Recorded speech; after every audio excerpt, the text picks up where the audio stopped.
Om Namo Bhagavate Vasudevaya. Om Namo Bhagavate Vasudevaya. Om Namo Bhagavate Vasudevaya. Om Namo Bhagavate Vasudevaya. Om Namo Bhagavate Vasudevaya. Om Namo Bhagavate Vasudevaya.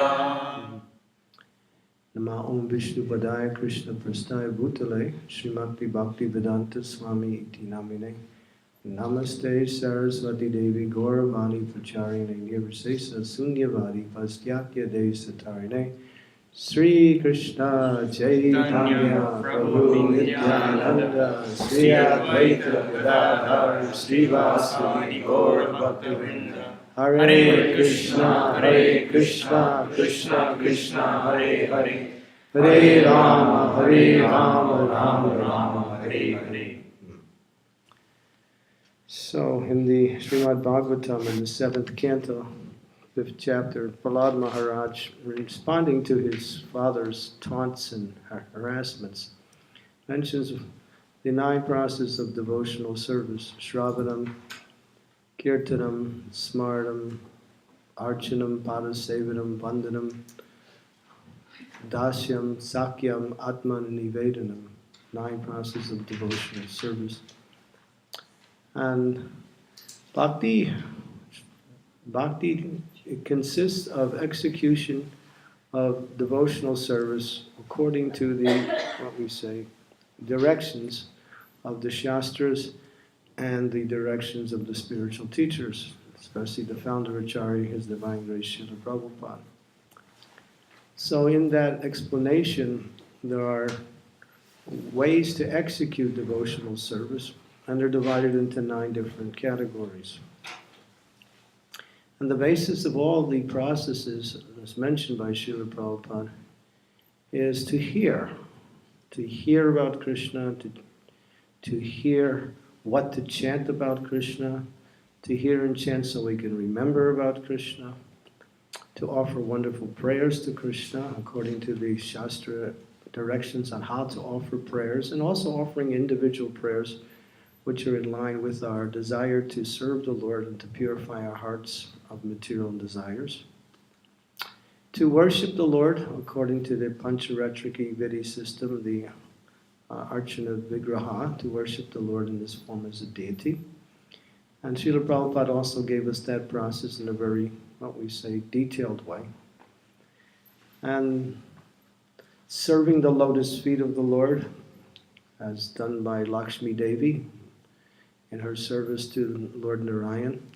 And one of the processes that consists of that is visiting holy places, honoring serving Vaishnavas, is also serving the lotus feet, and honoring special holy days like Janmashtami and Gaur Purnima, like that, Ram Nomi. These are all categories that fit in serving the lotus feet of the Lord.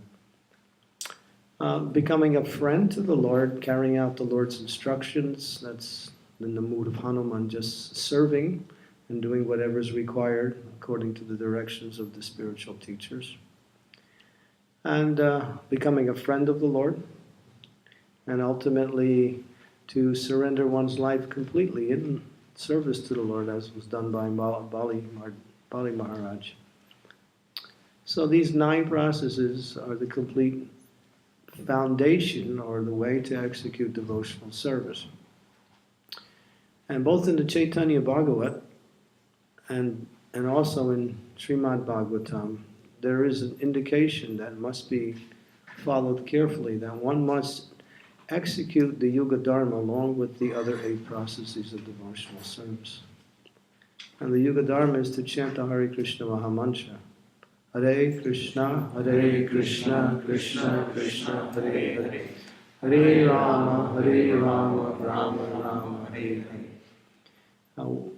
Mahajano Yena Kata Sapada. This verse from the Mahabharata mentions that the truth of religious principles are hidden in the hearts of the self-realized souls. So they teach the process of devotional service. And according to Srila Prabhupada, that in order to make progress in devotional service, one may execute any of the 9 processes, but each of them must be accompanied by the chanting of the Hare Krishna Mahamantra, which is the Yuga Dharma in this age.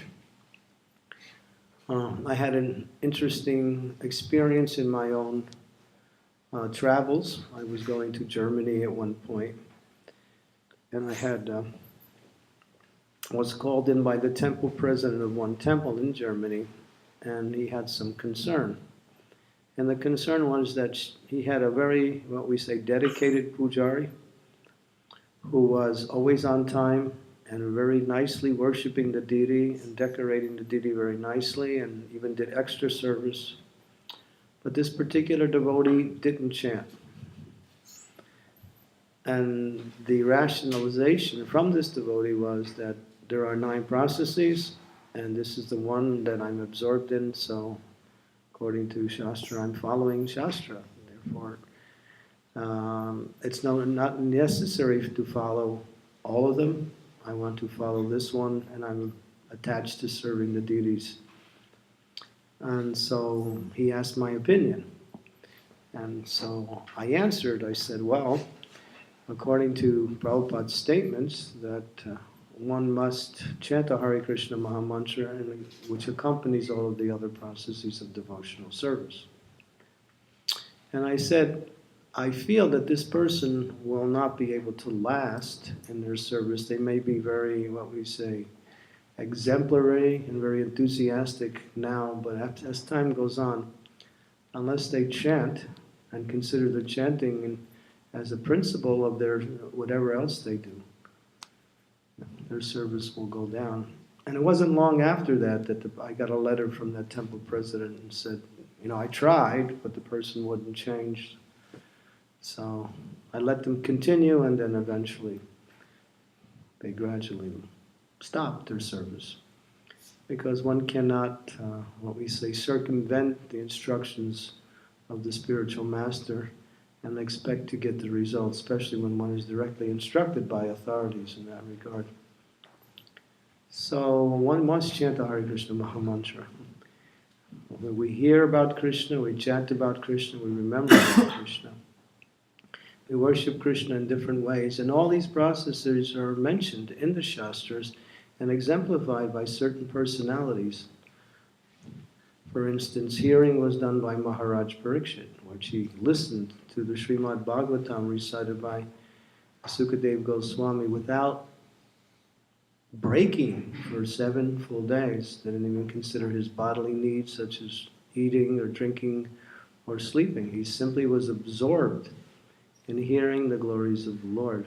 So much so that when it was completed, he was completely fully self-realized and was ready to take his destiny, which was to die by being bitten by some strange creature called a snake bird, which actually happened. But he wasn't at all, what we say, in any kind of material consciousness. He was absorbed, and after hearing the glories of the Lord, he had become fully self-realized, simply by the process of hearing. Sukadeva Goswami is glorified as being one who is glorified for chanting, because he chanted for 7 consecutive days the glories of the Lord. Prahlad Maharaj, although he was being tortured in so many ways by his demoniac father, he never deviated his consciousness away from the lotus feet of the Lord, and therefore he was always protected from whatever dangers he was put in. So much so that his father was completely mortified and couldn't understand how is it possible. But these Shastras explain that when one is absorbed in thinking about the Lord or chanting the glories of the Lord, then the material energy cannot touch that person. I was listening to Prabhupada yesterday, and Prabhupada was saying, if one is always chanting Hare Krishna, there's no question of Maya ever touching that person. Of course, that is a elevated process to be able to constantly chant the holy names of the Lord. But through practice and through purification of the heart, as we perform our devotional service, we become more and more attached to chanting. And then chanting becomes more and more a feature of our day-to-day life. Not only the 16 rounds, but we can remember Krishna at any time simply by chanting his holy name. And I did a little research. I thought, this is an interesting statement by Prabhupada. How many times did he say, chant 24 hours a day? And I decided, let me just do a little research of some of the statements. And I found so many statements. Just in ordinary lectures, or apparently ordinary lectures with Prabhupada, was just speaking casually about the process. He would say, and yes, the process is you worship Krishna, take Purshottam and chant Hare Krishna at 24 hours a day. Like that. So he wanted to emphasize the importance of always remembering Krishna as the feature of success in our devotional practice. Like that. And then, of course, offering prayers to the Lord. The Shastras mentioned there are different ways, the different types of prayers we can offer. And it's recommended that we recite prayers by the great souls, like that. But one can also recite individual prayers that are in the mood of devotion, such as, how to overcome difficulties in our devotional life, how to execute my devotional service in such a way that Krishna will be pleased, how to free myself from certain attachments and certain, what we say, difficulties that come by way of association. And so these are authorized. One should not ask for material things. That is not part of any form of prayer. Sometimes certain religious practices teach that by executing spiritual process and by following very carefully, you receive material benedictions. And sometimes the practitioners ask for material benedictions, thinking that even these material things will be ways so I can increase my service to the Lord. But that's a very precarious and very, I don't know what we say, it's not very in line with the idea of surrender. It's more like asking for something in order to, the Krishna's giving everything anyway. If we simply look around, we'll see whatever we need in life is already available. And when we execute devotional service to Krishna, we actually see Krishna's mercy coming in different ways. No need to ask for anything material. That's not a prayer. That's not a real prayer. And then, of course, worshiping the Lord in Archa Vigraha form. Sometimes we say that, we think mistakenly that only those who practice, a pujari service or on the altar, they're actually doing the archanam. But actually, archanam also carries out into temple etiquette, how to behave before the deities. This is mentioned in the Nectar of Devotion. Ways to relate to the Lord while one is in the temple room or in the presence of the Murti, like that. This is also part of the archanam process. And carrying out instructions, and we mentioned serving the lotus feet of the Lord, going to holy places, serving Vaishnavas. Vaishnav Sevas is actually serving the lotus feet of the Lord. And of course, developing friendship with the Lord and surrendering everything. It's mentioned that these two parts of the 9 processes, or these 2 processes, are more on the spontaneous platform. They come more on the Raganuga platform. So one can practice that and follow in the footsteps of a particular personality who's executing devotional service in that way. And therefore one can develop that mood of service. In other words, it's called serving those who are on the spontaneous platform by hearing about them, chanting their glories, and praying to them for guidance in our own devotional service. So we can do that in order to help us come to the platform of spontaneous devotional service.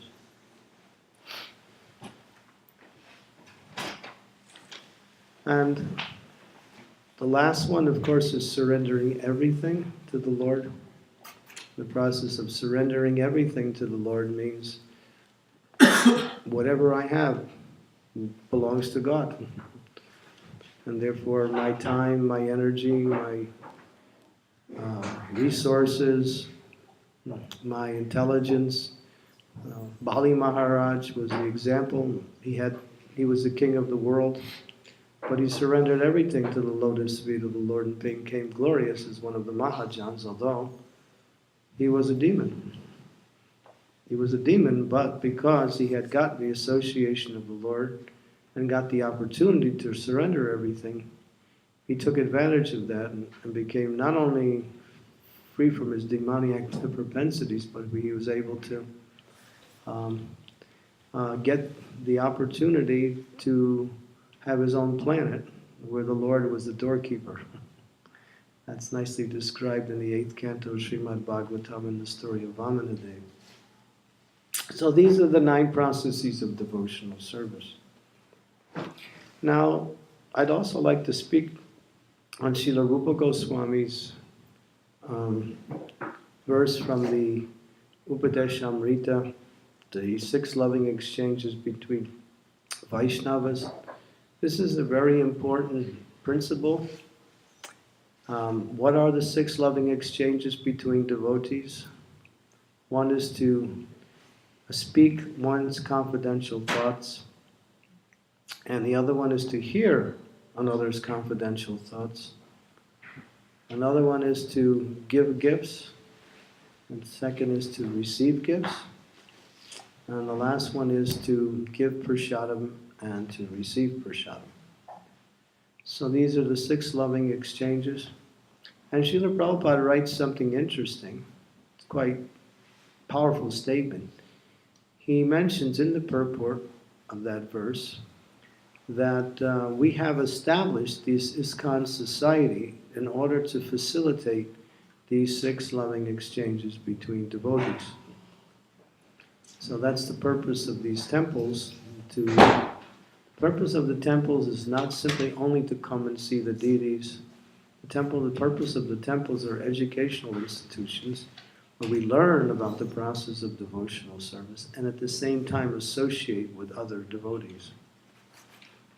Association with other devotees is based on these 6 loving exchanges.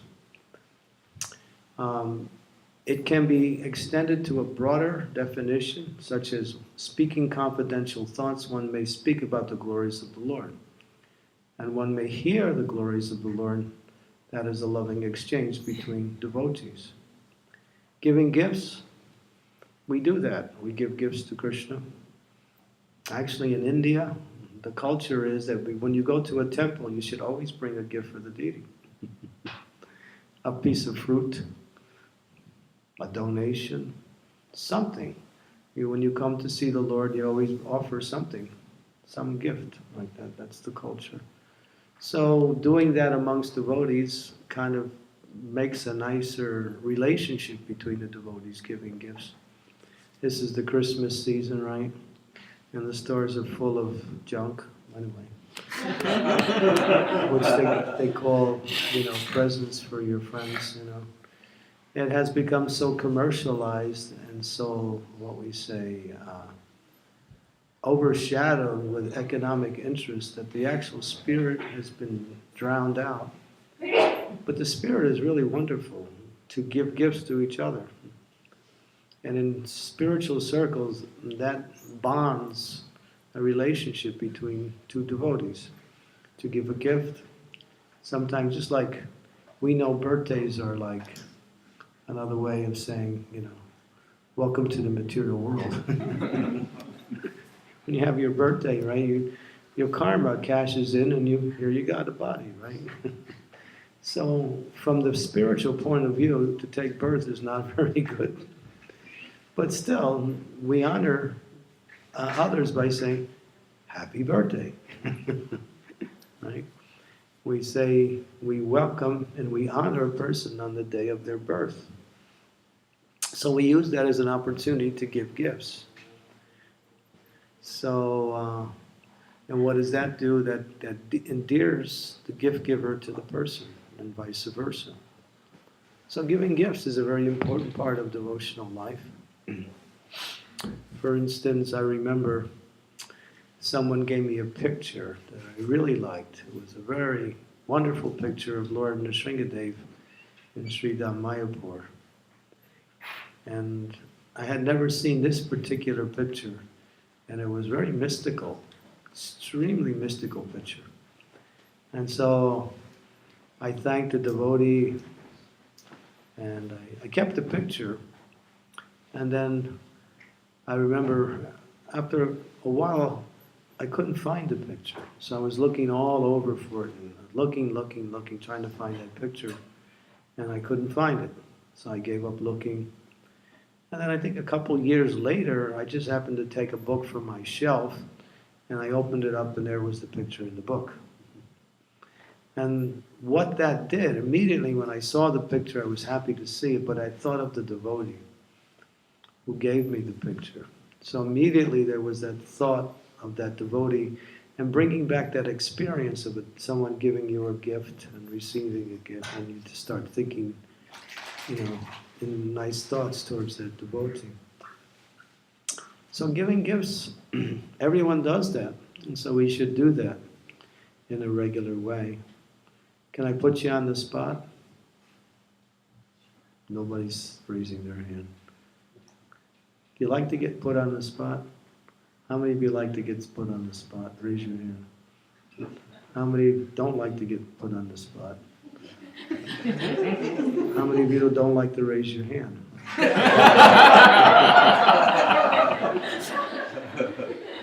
How many of you don't like to raise your hand when you're asked why you don't want to raise your hand? So, anyway, I'll put you on the spot. So tomorrow, give a gift to somebody. One devotee. It could be anything. It could be, Purshottam, a picture. What else could you give? I don't. Huh? Muffins? Chocolate. No, no chocolate.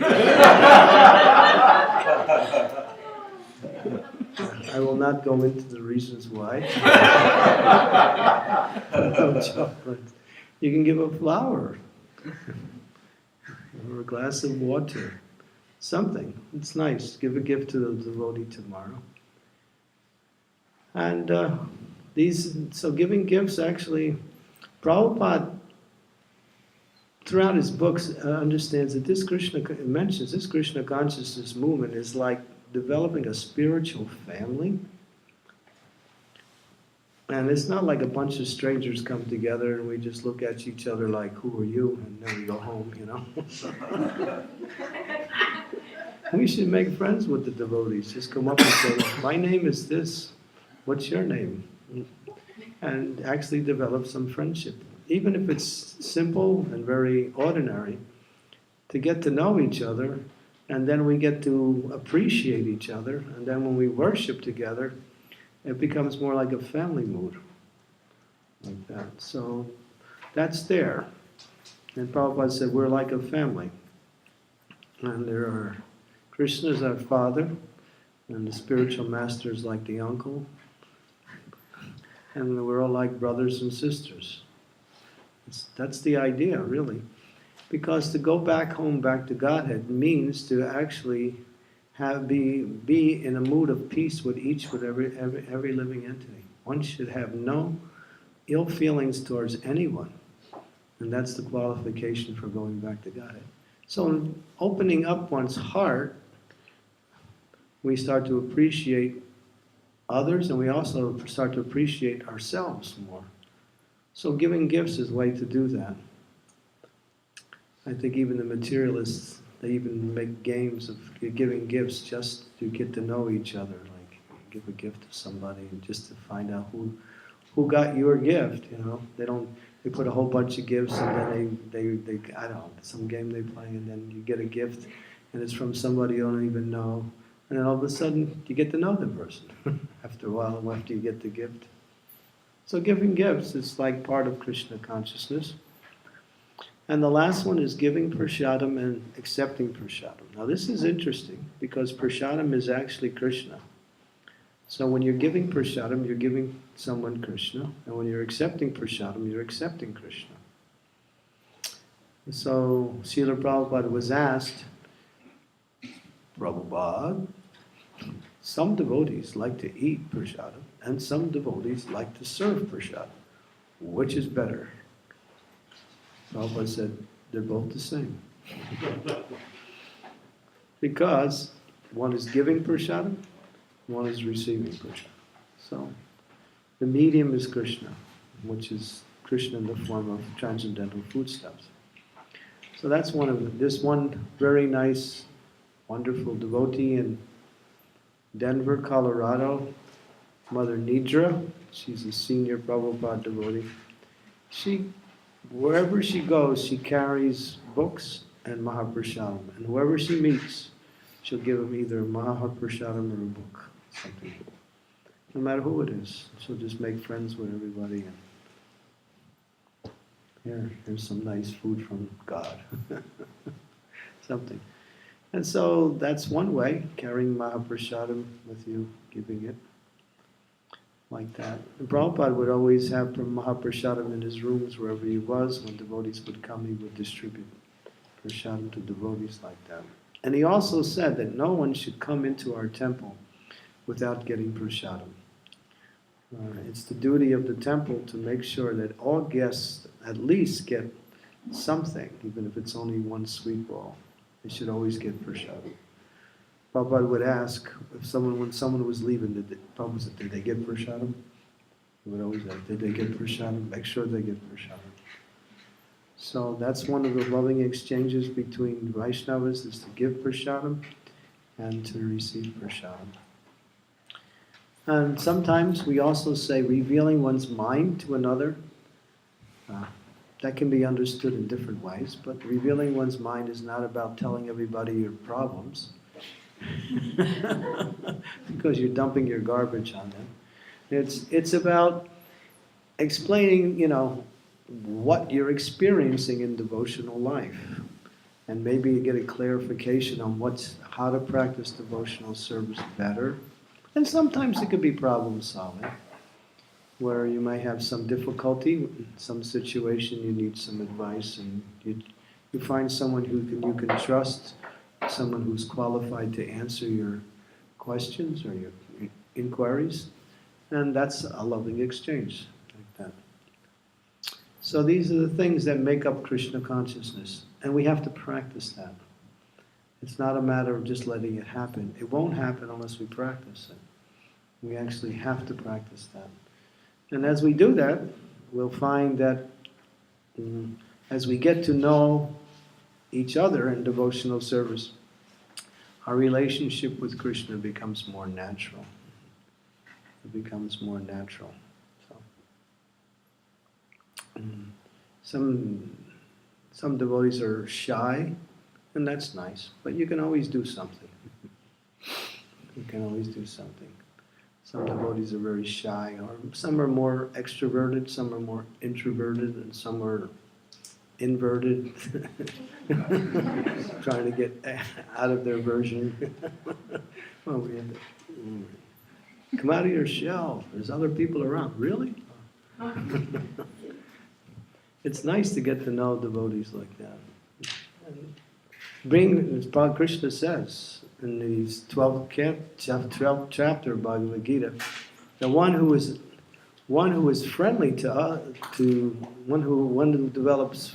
one is friendly to others is very dear to me. He mentions that in the last. So a devotee by nature is friendly to everyone. He makes no enemies. He has no friends, but he's friendly to everyone. But it means he has no friends. It means that Krishna is the friend of everyone. And we be friendly with others, and we may also have closer relationships with certain devotees. But ultimately, the devotee is always the well-wisher of everyone. If someone asks you, can you do something for me? You say, thank you very much. A devotee is always happy to serve. We're always happy. Sometimes we get served, and sometimes we serve, but we're more happy to serve.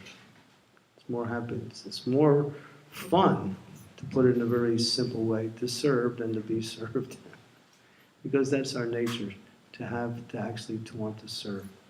So these sex-loving exchanges are natural and a foundation for developing our relationship with Krishna and our relationship with Vaishnavas. Because everything is based on Sarusanga, Sarusanga, Sarusanga, Sarva Sastri Hoy, Lavamatta Sarusanga, Sarva Siddhi Hoy. And that just by association we can become Krishna consciousness. Krishna conscious. Like that. So these are the 6 ways to exchange. Talk about Krishna, hear about Krishna, talk about philosophy, hear about philosophy, give gifts, receive gifts, make plans to give gifts, give Purshottam, accept Purshottam. And as we do this more and more, then we find that our temples are no longer just a bunch of people coming together for worship, but actually it's like a family atmosphere. Then we don't want to go outside and look for relationships in the material world, because everyone needs relationships. We have our friends and our families, and sometimes that's more obligation than actual friendship.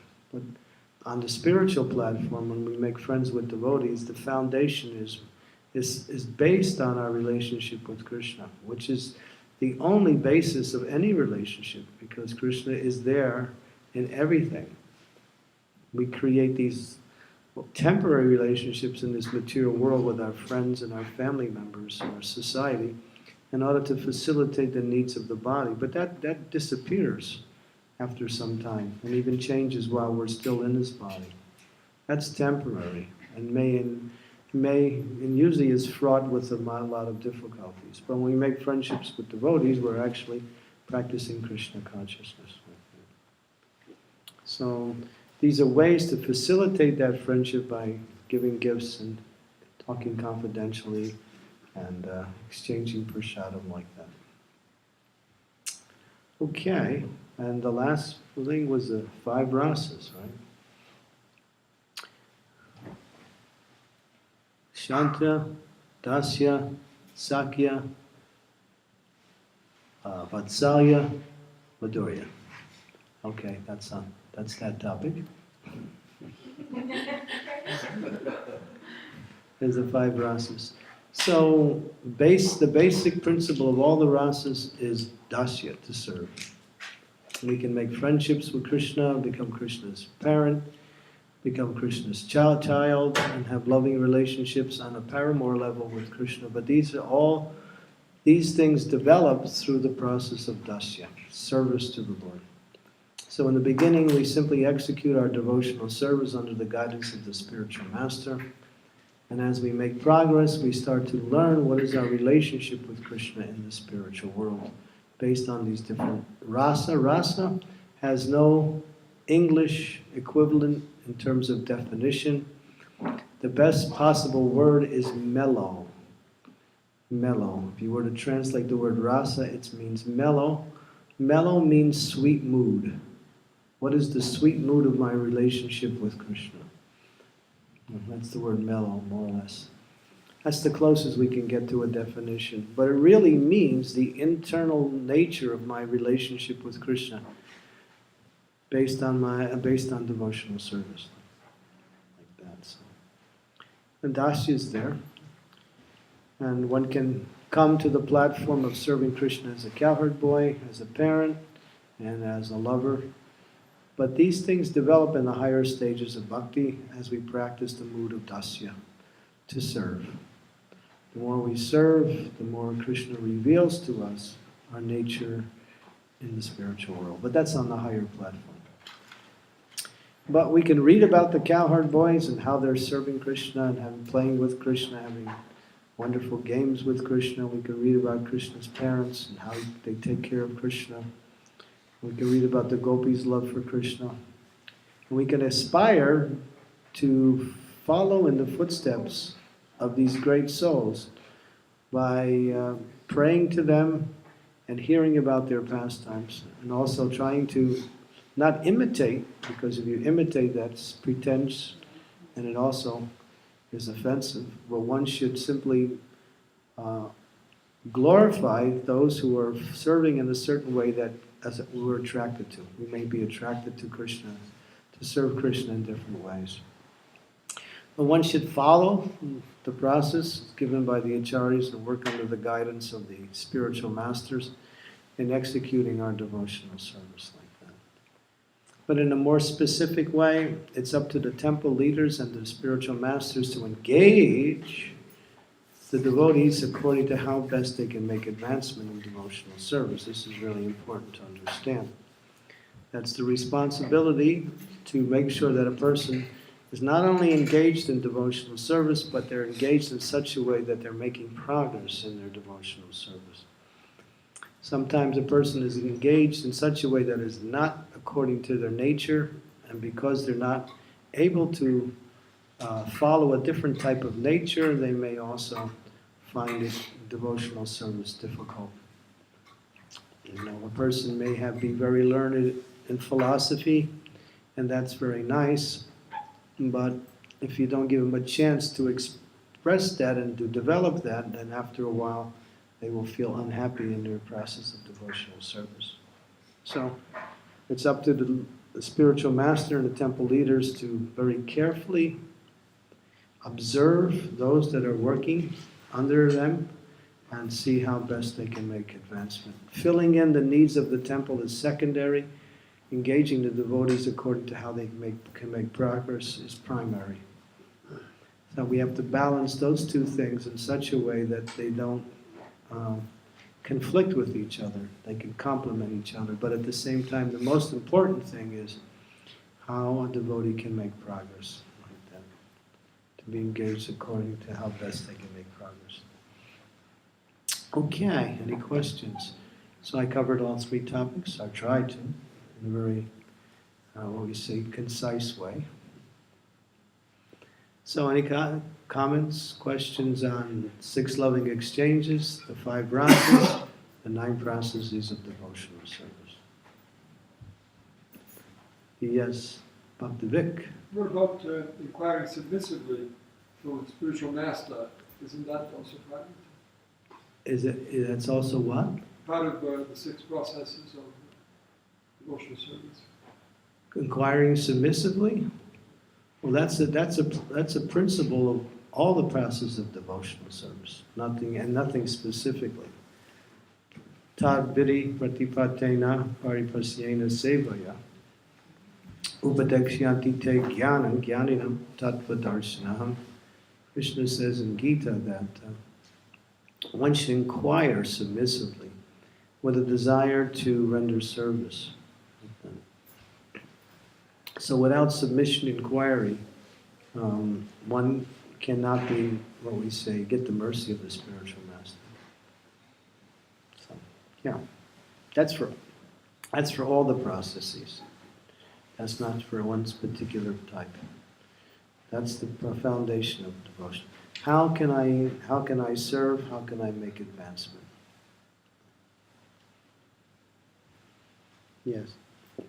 Such an You mentioned that we need to be careful not to imitate Radhatmika Bhaktas.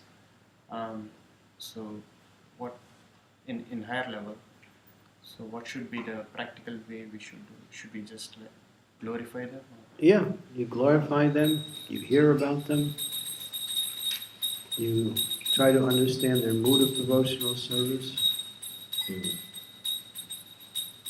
read about their pastimes like that. If that's recommended. That's called anuskaran. There's anuskaran and anusharan. Anuskaran means to imitate, anusharan means to follow. So our problem is following in the footsteps, but not imitating.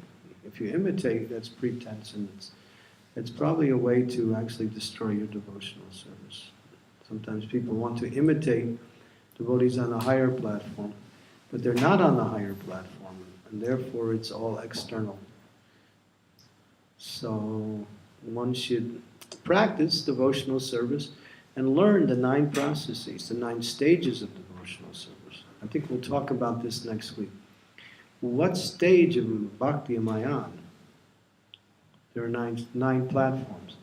There is Adaustrada, Sadhu Sangha, Bhajana Kriya, Anartha Nivritti, Nishta, Ruchya, Shakti, Bhava, and Prema. 9 stages.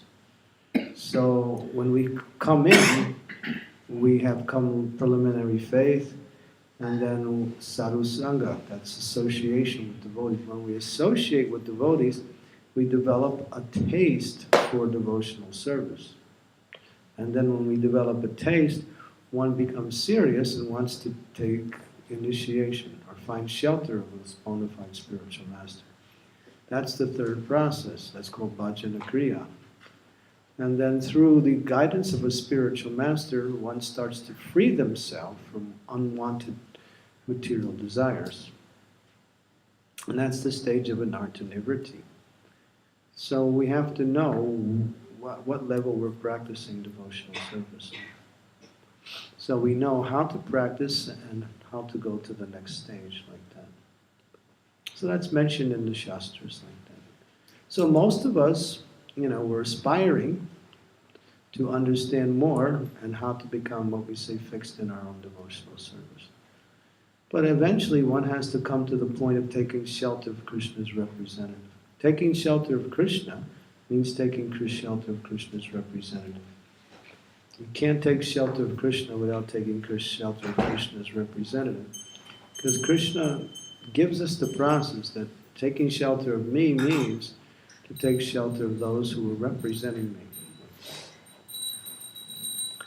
And taking shelter is not initiation, but taking shelter is preliminary to initiation, where one works under the guidance of Krishna's representative. Execute the process accordingly, but takes what we say relevant instructions and guidance from a particular spiritual master like that. That's necessary. And that's one of the processes. And then from that, we get rid of those things that are blocking our spiritual path. That's important. It's not always about doing, it's about not doing. Not doing what you shouldn't do and doing what you should do. In Sanskrit, that's called anukula and pratikul, or anukulasya, pratikulasya. Things that are favorable, things that are unfavorable. So, if we're doing things that are favorable, that's recommended. But if we're doing things that are unfavorable at the same time by doing favorable things, we will find it very difficult to make it spiritual advancement. The example is, an elephant takes his bath very nicely and then goes and throws dirt over him the next moment. So there's things we have to avoid, such as illicit sex, intoxication, meat eating, and gambling. These are fundamental to the process of purification. We cannot purify our heart unless we get rid of these, what we say, sinful activities. These are not just material desires, they're sinful activities. So, like that. So that's the process. The process is very, what we say, simple, but at the same time, it's very complicated.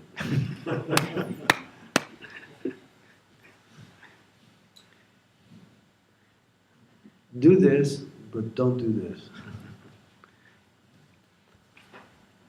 So, knowing what not to do, or getting rid of those things that are bad habits, or what we say, things that are obstacles in our devotional life.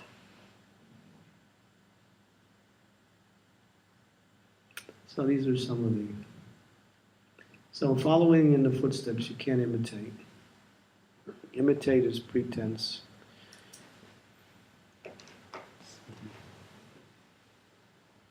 But Prabhupada says, when you're ready to come to the platform of understanding your internal mood, then the spiritual master will come and show you. Like that.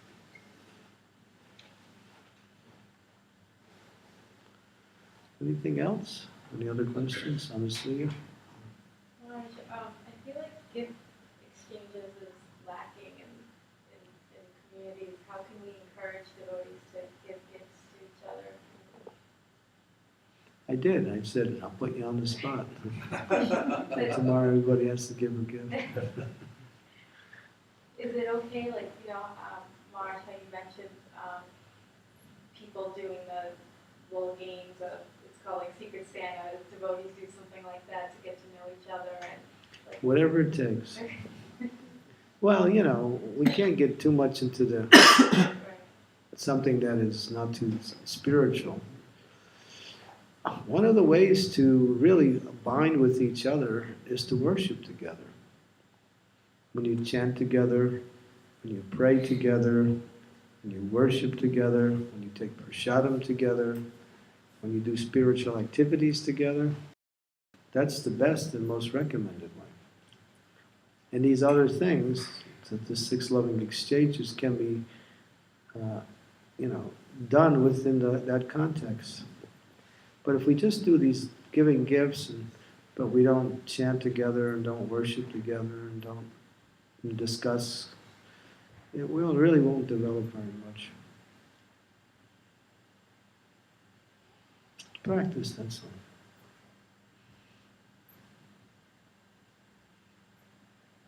And it's not like you have to be friendly with everybody.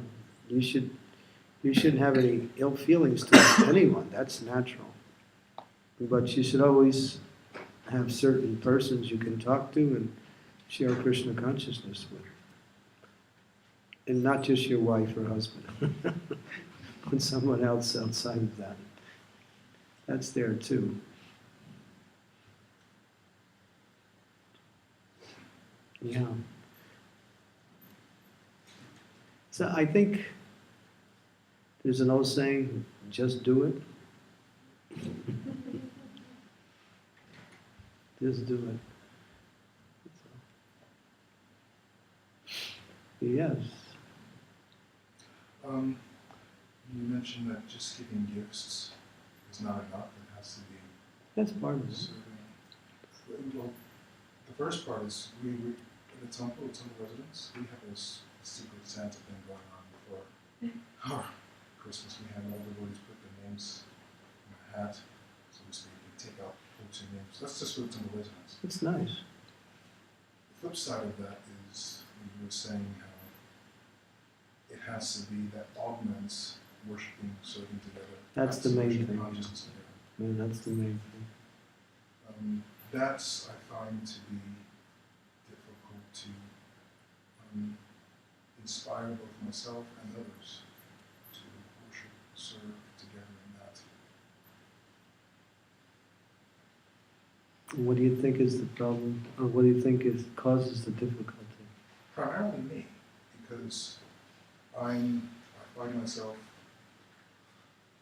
struggling with my own side or tenets of my program, and not being able to, I suppose, inspire enough with the desire of the devotees in order to do the same, because I'm dealing with. Well, you live outside, right? No, I live in the temple. You live in the temple? Mm-hmm. I mean, I make it to the morning programs. I'm physically there. Well, that's good. But, That's what I mean. You have to be physically there.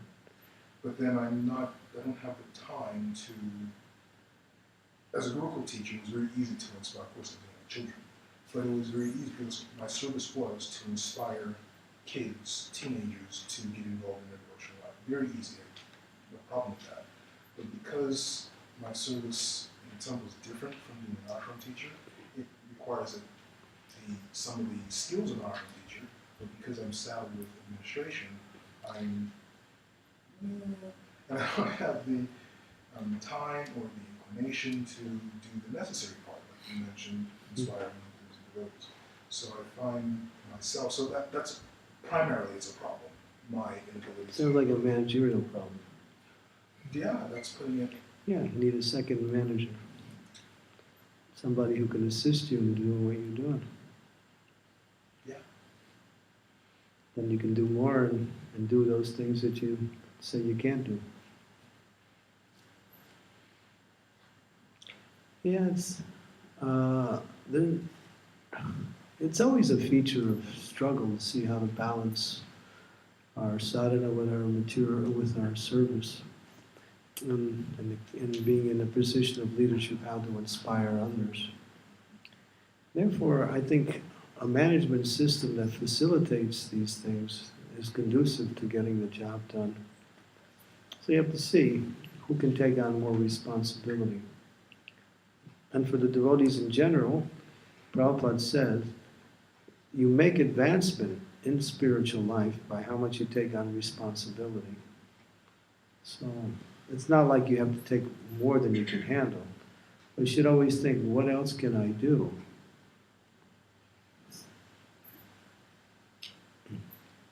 Like that. If the temple president is overburdened, then I should think, well, let me help so he can do his service better. It's a team. They say, it's like everything goes down to the lowest common denominator. When you're in a group and somebody's really weak, either you pick up that person and make him strong, or that weak person will pull you down. So it's always, being in the group is that the stronger one should be very much inclined to giving encouragement and opportunities for those who are weaker to move forward. Like that. Then we function as a whole. When you live in a temple, you're more like one group. If you're all living in a temple and there's a bunch of individuals, what's the use? What's the use? I got my program, you got your program. If you're living in a temple, it's like, it's like we're all trying to serve Sri Sri Radha Vallabha together. So what I do will affect you, and what you do will affect me, and what you don't do will affect me. What I do and don't do, what I'm supposed to do, will also affect you. So it's really a tight ship when you're in the temple. So therefore, as a leader, we have to inspire people to come up to a higher standard, and at the same time be an inspiration and be fixed in our own service. So from the practical level, you might have to see where some of the administration things you can distribute to others in terms of the services. Because, people see you not only as a temple, but as a temple president, but as a spiritual leader, in the sense that you could give that, and so if you're not able to give it because you're imbalanced, you're doing these other things, then the devotee should think, well, let me see what I can do to take some of that burden away.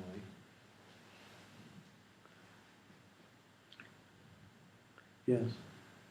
You were here in the 70s when Prabhupada was here. How was cooperation among devotees, like in the 70s, compared to cooperation among devotees now?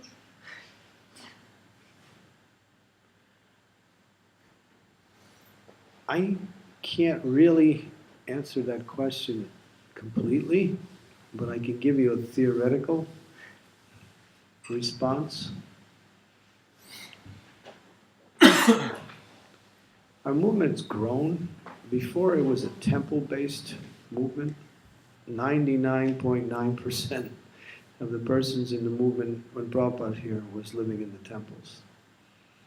We had practically no congregation. Now it's the other way. We have a few people living in the temple, and about 85, I think Jayapataka Maharaj said 95% of our devotees are living outside, congregational members like that. So the whole dynamic has shifted.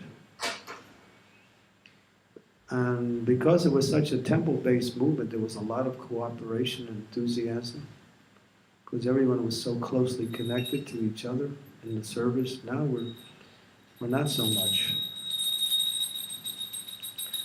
like that. And there's other reasons also. So the whole format of how the society is structured now has changed. It's changed, but we shouldn't lose that enthusiasm that comes by way of, temple day. The temples should not lose their enthusiasm. They should keep that strong enthusiasm. And when Prabhupada was personally present because he was such a powerful spiritual force, that wherever he went, you know, everybody centered around Prabhupada. But now, what we need to do now is bring Prabhupada back. And that's what my seminar is next weekend. So please come, how to bring Prabhupada back, which will create that, what we say, stronger mood again amongst devotees. Prabhupada has somewhat drifted into the history of our movement, and he's not so much in the forefront as he was before. But that doesn't mean, because he's physically not present, that his personal presence is still not here. It's still here, but it's accessed in a different way. So keeping Prabhupada in the center means keeping that spirit of cooperation that was there in the early days strong. Yes? I'd like to be a billionaire so that devotees that are working 60, 70 hours a week, we could pay them so that they could move near the temple and share more time with the temple rather than with worldly companies. What do you think of that? I haven't thought about that one.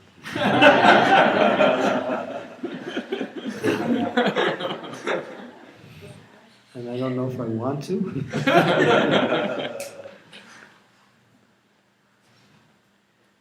Devotional service. Service with devotion, not with payment. In some cases we do that because either they get paid and do something for the temple, or they go out and work for their own interest. But that's a compromise. Ultimately, we should be so inspired as to be able to inspire people to surrender in devotional service and have enough devotee power to cover all of this. Not that we have to go, bring somebody over from another country just to get a Philip Pujari position. Or he gets a green card and 2 years later he's gone. He's working in a gas station pumping gas. So he can make enough money to bring back to his grandmother and, get in, where is it, Konark or something, someplace in India. It's not like that. We don't want that. We want to be able to preach Krishna consciousness, inspire people to surrender. And that surrendering is not hard. If we're inspired, and we're surrendered, we'll inspire others to do the same. It's up to us in our own spiritual life to inspire others to do the same thing.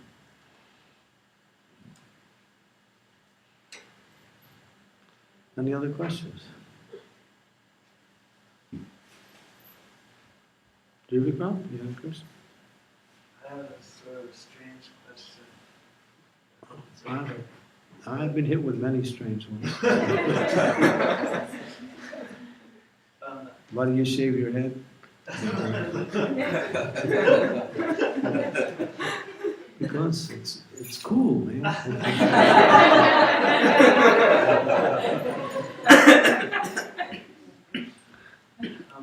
My question is Lord Jesus Christ swimming to see out his own planet. Prabhupada said that. Somewhere between the spiritual and material worlds. He said. That's Okay. You want to go there?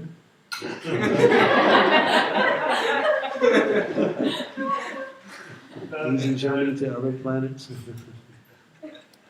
You can go wherever you want to go. You just focus on serving and worshiping in that mood. You can attain any planet. But that's not our program. The Prabhupada said, Jesus Christ, because he said, there's so much more that I can teach you, but you're not ready. He wasn't speaking high philosophical teachings. He was speaking simple devotion to people who are basically very sinful. And so if they follow Christ, they can go to the planet of Christ.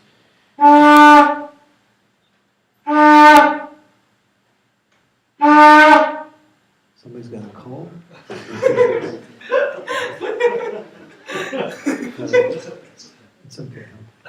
So, and you can ultimately, he will take his followers by teaching them pure devotional service. When they go to their planet, then he teaches pure devotional service. Then Prabhupada said, Christ was a pure devotee speaking mixed devotion. Because he couldn't speak pure devotional service. People were not able to hear that. Even today, we're not even able to hear it. So we kind of like package it in different ways. So yeah. So he has his planet in between the spiritual and material worlds. Yes? Anasia, you had a question? Maharaj, how do you inspire the whole community's week? Just the community? How do you inspire A weak community. a weak community? There's many ways you can inspire. One of them, just by having programs and asking people to come and participate, like having kirtan programs. When we chant together, that's inspirational. You can also have what we call Jai Shri Shri Gauranitai Ki Jai, Shri Shri Radha Gopi Baladev Ki Jai, Jagannath Baladev Subhadra Maharani Ki Jai. Another thing you can do is just have a work party. Say, okay, everyone comes this Saturday and we got a whole bunch of services to do. We're going to fix the walls, we're going to paint this, we're going to scrub the temple, here's the brooms, here's the mops, and when you're done, the best pizza maker in the temple and the community is going to make pizza for everybody. Wow! You do that. You just have a big program and you just clean the whole temple and paint the places that haven't been painted in 200 years. Move out some of the stuff that's been there 400 years. And just clean the whole temple and fix it up and just do a whole program. Just like Gundicha Marjanam. And then at the end, big feast. Sounds good? Sounds great. Yeah, it's good. Devotees like to do that. Just come together, just take one Saturday and just go for it. And then the temple president can just make a whole list of all things that need to be done. Clean the kitchen, throw out some of those shoes that have been here since the first shoes were made. Whose shoes are these? I don't know. They've been here for the last 30 years. Oh, he died 20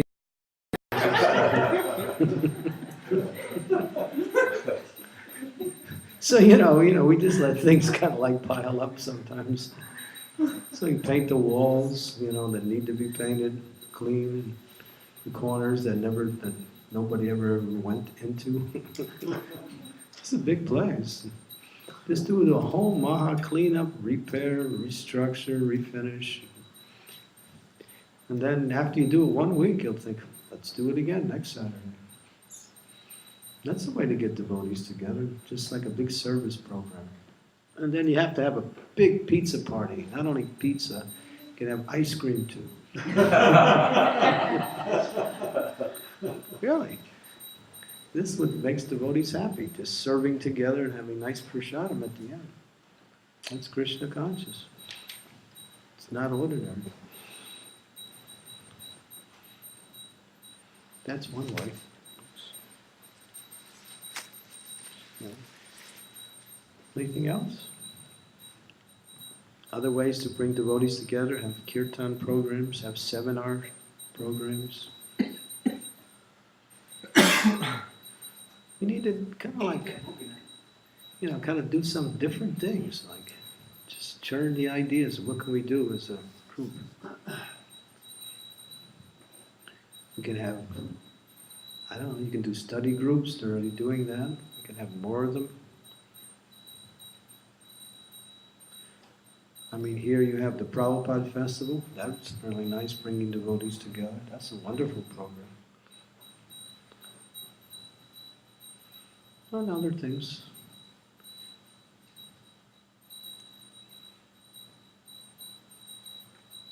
If I sat here for a while, I could probably think of a few more things. But you could always think of something to bring devotees together. Serve together, chant together, take Purshottam together. In the summertime, you can go on picnics or what else?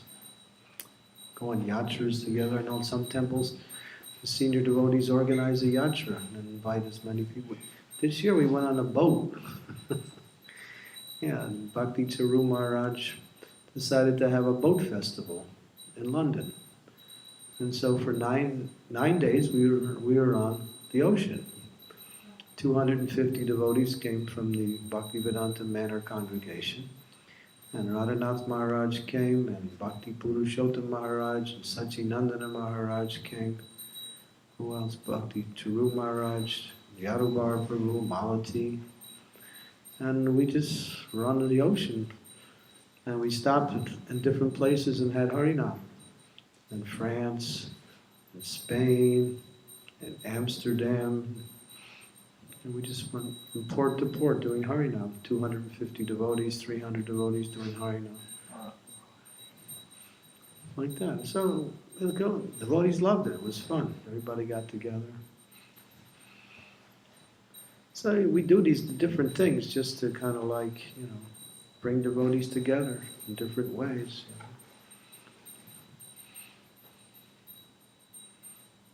It's one idea.